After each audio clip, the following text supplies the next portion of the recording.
आपने पितृ दोषों के बारे में, पितृ ऋण के बारे में बहुत सुना होगा।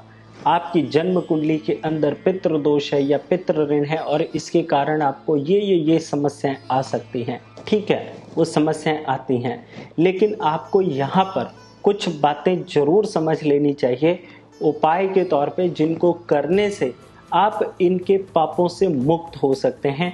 और ध्यान रखिएगा, ये जो 5 चक्र होते हैं प्रकृति के, यानी कि अग्नि, पृथ्वी, वायु, जल, आकाश, ये जो 5 तत्वों का चक्र होता है, इसके माध्यम से जो पितृ दोष के जो कारण होते हैं वो कहीं ना कहीं आप स्वयं ही हुआ करते हैं। तो आइए हम इन सभी समस्याओं का समाधान जानें, क्योंकि तकलीफ तो आप झेल ही रहे होंगे। उपाय क्या करें? सबसे पहला उपाय, आप अपने घर के अंदर रोजाना कपूर से आरती अवश्य करिए या कपूर की जोत अपने घर में जरूर जलाइए। आप अपने घर के अंदर कपूर का पौधा भी अवश्य रखिए, उसे सूखने ना दें। ध्यान रखिएगा, जो कपूर होता है वो चंद्रमा और शुक्र का मिश्रित फल लेके बैठा होता है, जिसके कारण आपके घर के अंदर पितृदोष की मुक्ति का रास्ता बनता है। आपका व्यापार नहीं चल रहा है, आपके पास पैसे की कमी आ जाती है, आप किसी भी काम को पूरी तरह से टिक करके नहीं कर पाते, बार बार आपको व्यापार या नौकरी बदलनी पड़ती है, आपको समझ नहीं आता कि आप किस चीज का व्यापार करें या आप नौकरी करें। बच्चों की पढ़ाई में हमेशा भटकाव रहता है, करियर को लेकर के वो पूरी तरह से फोकस्ड नहीं होते। और पढ़ाई है कि किसी की भी घर में डिग्री कंप्लीट नहीं हुई है। घर में बुजुर्गों को आए दिन किसी न किसी प्रकार की सेहत का सामना करना पड़ता है, और हालात कई बार ये भी हो जाते हैं कि बच्चे और बुजुर्गों के अंदर आपस में नॉलेज ट्रांसपेरेंसी बिल्कुल भी नहीं बन पाती है। तो इस कंडीशन के अंदर आपको ये उपाय जरूर करना चाहिए। और अगला उपाय क्या है? शुक्ल पक्ष में आप किसी भी सोमवार को जाइए या आप चतुर्दशी के दिन आपके घर के आसपास कहीं भी बेलपत्र का पेड़ लगा हुआ हो, आप उनको सच्चे मन से जल चढ़ाइए, उनकी सेवा करिए। यानी आसपास जो कोई अगर गंदगी इकट्ठा हो गई है तो उस पेड़ के नीचे साफ सफाई करके उन्हें जल अर्पित करिए, और 3 बार परिक्रमा करके आप उनसे अपने जीवन में जो भी आपके द्वारा जाने अनजाने हुई गलती है उसकी क्षमा याचना करिए। भगवान शिव को सबसे ज्यादा प्रिय है बिल्व पत्र, और उसमें 3 पत्ते होते हैं, यानी कि जो भी आपके जीवन में रजस तमस सत्व के कारण बढ़ने घटने के कारण आपसे जो गलती हुई है, आप उनकी क्षमा याचना करिएगा। अब हम अगले उपाय की तरफ बढ़ लेते हैं। अक्सर आपने अक्षय तृतीया के बारे में सुना होगा, आप इस दिन गोल्ड भी खरीदते हैं, है ना। आप अमावस्या को भी बहुत अच्छे से जानते हैं। इस दिन आपके घर के बड़े बुजुर्ग पूजा पाठ और विशेष दान पुण्य करते हैं। तो मैं आपको बता देता हूँ, अमावस्या हो और पूर्णिमा हो और अक्षय तृतीया हो, इस दिन आप गुप्त दान करें अनाज का। आप गरीबों को, आप जो भी आपके घर के आसपास नीडी लोग हैं, आप उनको अन्न दान करते हैं, आप उनकी सेवा करते हैं और आप उसे गुप्त रखते हैं।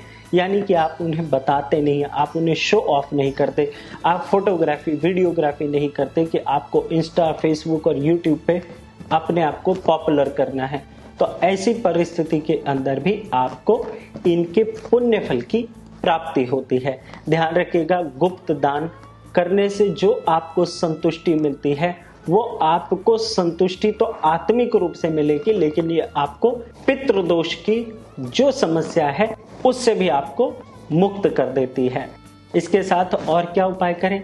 ध्यान रखिए, अमावस्या के दिन या पूर्णिमा के दिन आप जितनी आपसे श्रद्धा हो सके, 1 लोग, 2 लोग, 3 लोग, 4 लोग, जो नीडी लोग हैं, जो वास्तविकता में जीवन में बहुत मेहनत करते हैं लेकिन उनको फल की प्राप्ति नहीं हो पा रही है और वो भोजन भी बड़ी मुश्किल से जुगाड़ करके खा पाते हैं, आप उनको अन्नदान करिए। आप उनको अपने घर बुला करके, जहां आपको उचित लगे वहां उन्हें बिठा करके सम्मान से उनको आप पेट भर के खाना खिलाइए।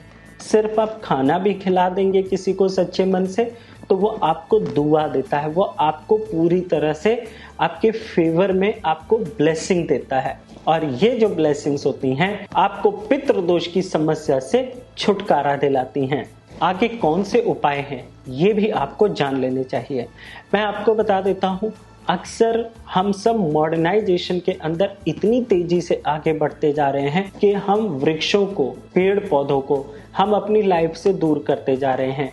ये चीजें आपको और हमें समय रहते जरूर समझ लेनी चाहिए, अन्यथा हम आने वाली पीढ़ी को क्या देने वाले हैं। और मैंने वीडियो की शुरुआत में ही कहा था ना, 5 जो एलिमेंट हैं, अग्नि, पृथ्वी, वायु, जल, आकाश, ये जो 5 एलिमेंट हैं, इनके साइकिल के द्वारा हम ही आने वाली पीढ़ी हैं।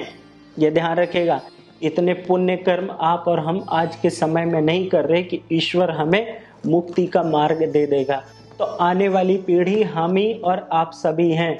इसीलिए आपको वृक्ष ज्यादा से ज्यादा लगाने चाहिए। ध्यान रखिएगा, 11 पीपल के पेड़ अमावस्या के दिन आप ऐसी जगह लगाएं जहां वो बढ़ सके, जहां उनकी ग्रोथ हो सके, जहां वो आराम से अपनी लाइफ स्पैन को बढ़ा करके ऊपर की तरफ आ सकें।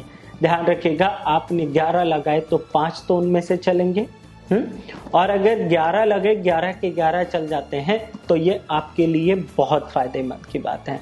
और ध्यान रखिएगा, जब बरसात का सीजन हो, जब सावन का महीना आता है ना, तब आप लगाएंगे तो किसी भी पौधे को कम टेक केयर करनी पड़ेगी, लेकिन वो बहुत तेजी के साथ बढ़ जाएगा। उसके चलने की उम्मीद कई गुना तक बढ़ जाती है। आप अपनी पीढ़ियों को क्या देते हैं और आपने अपने आप को क्या दिया है, ये आप स्वयं से विचार करिएगा। तो आप इन उपायों का लाभ जरूर उठाएं। आगे कुछ और खास उपाय भी मैं आपको दे रहा हूं, जिनको करने से आपको पितृदोष के पापों से छुटकारा मिल सकता है। यदि आप आर्थिक रूप से समृद्धशाली हैं और आपके घर के आसपास खाली जगह पड़ी हुई है जहां आप पेड़ पौधे आराम से लगा सकते हैं, तो ध्यान रखिएगा, सोमवार यानी कि चंद्रमा भगवान शिव का दिन होता है। इस दिन आप कम से कम 21 बेलपत्र के पेड़ लगाइए। ध्यान रखिएगा। और शुक्रवार के दिन ध्यान रखिएगा, माता लक्ष्मी का दिन होता है। इस दिन आप 9 आंवले के पेड़ लगाइए। और शनिवार का दिन आपकी जन्म कुंडली के अंदर शनि का होता है। यदि आप इस दिन 11 पीपल के पेड़ लगा देते हैं तो आप मान करके चलिए कि आप इनको सींचते भी रहते हैं और ये चल भी जाते हैं, तो आप निश्चित तौर पर अपने जीवन के अंदर पितृदोष की मुक्ति से कई गुना तक आपको छुटकारा मिल सकता है। ध्यान रखिएगा, 1 लाख रुपए की पूजा वर्सेस 43 पौधे और 90 दिन की आपकी सेवा आप स्वयं ना कर सके तो आपके घर में जो भी उनकी देखभाल कर सकता है उनके द्वारा आप करवा दीजिए, लेकिन लगाना आपको स्वयं को होगा। आप स्वयं सोचिए कि मैंने 43 बोला क्योंकि 43 देवता हैं। आप इसको ध्यान से समझिएगा, जो वास्तु पुरुष मंडल में गिने जाते हैं। ध्यान रखिएगा, जब आप इनको करते हैं तो आपको इनसे भी छुटकारा मिलता है, यानी कि इनके भी क्रोध से आपको मुक्ति मिलती है। जब आप इन उपायों को करते हैं और आप 90 दिन बाद जब ये पेड़ पौधे जब फ्लरिश होने लग जाते हैं, जब ये बढ़ने लग जाते हैं, तो आपको अंतर मन से कितनी खुशी मिलती है कि आपने प्रकृति को कुछ सहयोग दिया, कुछ आपने साथ दिया, आपने प्रकृति को समझने की कोशिश करी। जब आप प्रकृति को समझते हैं तो प्रकृति आपको अपनी गोद में ले लेती है, मातृत्व के भाव से आपको हर चीज देने लग जाती है। और ध्यान रखिएगा, माँ तो हमेशा अपने बच्चों को बहुत प्यार करती है ना, तो आप चाहे वृक्ष लगाएं या ना लगाएं, माँ तो अपना धर्म अवश्य निभाएगी। लेकिन संतान के भी तो कुछ फर्ज हुआ करते हैं, कुछ उनकी भी तो ड्यूटीज होती है। तो आइए हम सब अपनी प्रकृति माता की सेवा जरूर करें और हम अपनी आने वाली पीढ़ी को कुछ विशेष चीजें और कुछ अच्छी चीजें जरूर दे सकें। आशा करता हूं आप पितृदोष की मुक्ति से संबंधित जो भी उपाय बताए हैं आप इनका पालन करेंगे और आप अपनी महंगी महंगी पूजा और महंगे महंगे रत्न के बजाय आप इन छोटे छोटे और बहुत आसान उपायों को करेंगे, जिससे आपको जल्दी मुक्ति मिले और जल्दी आप इन सब चीज़ों की समस्याओं से बाहर आएं। ध्यान रखिए, मैं किसी भी पूजा का, किसी भी चीज़ का मैं विरोध नहीं कर रहा हूँ। मैं सिर्फ आपको इतना बता रहा हूँ कि आप जरूरी नहीं है कि सिर्फ उसी रास्ते से अपनी समस्या का हल ले सकें। अन्य और भी तरीके होते हैं जहां से आपकी समस्या का हल आपको मिल सकता है। आप आराम से स्टेप बाय स्टेप भी पौधे लगा सकते हैं। ऐसा नहीं है कि आप एक ही दिन में सब कुछ करें। इस अमावस्या आप इनके पेड़ लगाइए, अगली अमावस्या आप दूसरे लगाइए, उससे अगली अमावस्या आप अगले लगा दीजिए। और ज़रूरी नहीं है आप 1000 लोगों का महाभोज कराएं। आप एक भी इंसान को अगर सच्चे मन से, श्रद्धा भाव से आप उसका पेट भर देते हैं तो इससे भी आपको रिजल्ट्स अच्छे मिलते हैं। ध्यान रखिए, भगवान भाव के भूखे होते हैं, अन्यथा वो उनका तो दिया सब कुछ है। आपके मन के भाव, आपकी इंटरनल जो फीलिंग्स होती है, भगवान उसी के ही प्रति हमेशा भूखे होते हैं। आपसे वो धन दौलत रुपया पैसा कुछ नहीं मानते। हम आपस में जुड़ करके कितना चलते हैं, हम मानवता के भाव को कितना समझते हैं।